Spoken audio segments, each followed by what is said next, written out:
കരയുമ്പോൾ ചിരിച്ചാൽ കരച്ചിൽ മാറ്റാം.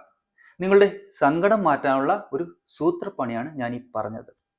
സാധാരണഗതിയിൽ നമ്മുടെ ഉള്ളിലുള്ള വികാരം, അതിന് ദേഷ്യമാവട്ടെ, സന്തോഷമാവട്ടെ, സങ്കടമാവട്ടെ, എന്തായിരുന്നാലും അത് നമ്മുടെ മുഖത്ത് റിഫ്ലക്റ്റ് ചെയ്യും. നമ്മളെ പരിചയമുള്ളവർക്ക് അത് പെട്ടെന്ന് മനസ്സിലാവുകയും ചെയ്യും. ഒരു ചെറിയ ശതമാനം ആൾക്കാർക്ക് ഇത് ഹൈഡ് ചെയ്യാനുള്ള കഴിവുണ്ടാവും. എന്നാൽ പോലും അത് 100% മറച്ചു വയ്ക്കാൻ ആർക്കും സാധിക്കില്ല. അവരെ അടുത്തറിയുന്നവർക്ക് ഈ കാര്യം മനസ്സിലാവുകയും ചെയ്യും. അവർ ചോദിക്കുകയും ചെയ്യും, എന്താണ് നിന്റെ മുഖത്തൊരു വിഷമം, അല്ലെങ്കിൽ ദേഷ്യം, അല്ലെങ്കിൽ ടെൻഷൻ എന്ന്. ഇതിൻ്റെ ഓപ്പോസിറ്റ് സംഭവമാണ് ഞാൻ ആദ്യം പറഞ്ഞത്. കരയുമ്പോൾ ചിരിച്ചാൽ കരച്ചിൽ മാറ്റാം എന്നുള്ളത്. നിങ്ങളുടെ ഉള്ളിലുള്ള വികാരം മുഖത്ത് റിഫ്ലക്റ്റ് ചെയ്യുന്നുണ്ടെങ്കിൽ മുഖത്തുള്ള വികാരം ഉള്ളിലും റിഫ്ലക്റ്റ് ചെയ്യും. അതായത് നിങ്ങൾ വിഷമിച്ചിരിക്കുകയാണ് എന്ന് കരുതുക.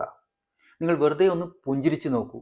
വെറുതെ ചിരിച്ചു നോക്കൂ. ഒരു ആർട്ടിഫിഷ്യൽ സ്മൈൽ ആയിക്കോട്ടെ, അത് ഒരു പ്രശ്നവുമില്ല.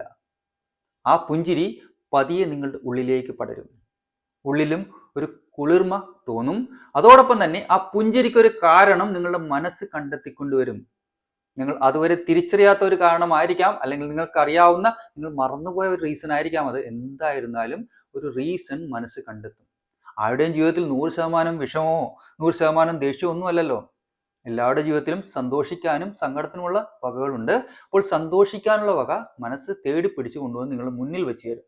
അപ്പോൾ നിങ്ങൾക്ക് മനസ്സിലാവും പതിയെ നിങ്ങളുടെ ദേഷ്യം ഇല്ലാതാവുന്നത്, അല്ലെങ്കിൽ വിഷമം, അല്ലെങ്കിൽ ടെൻഷൻ ഇല്ലാതാവുന്നത്.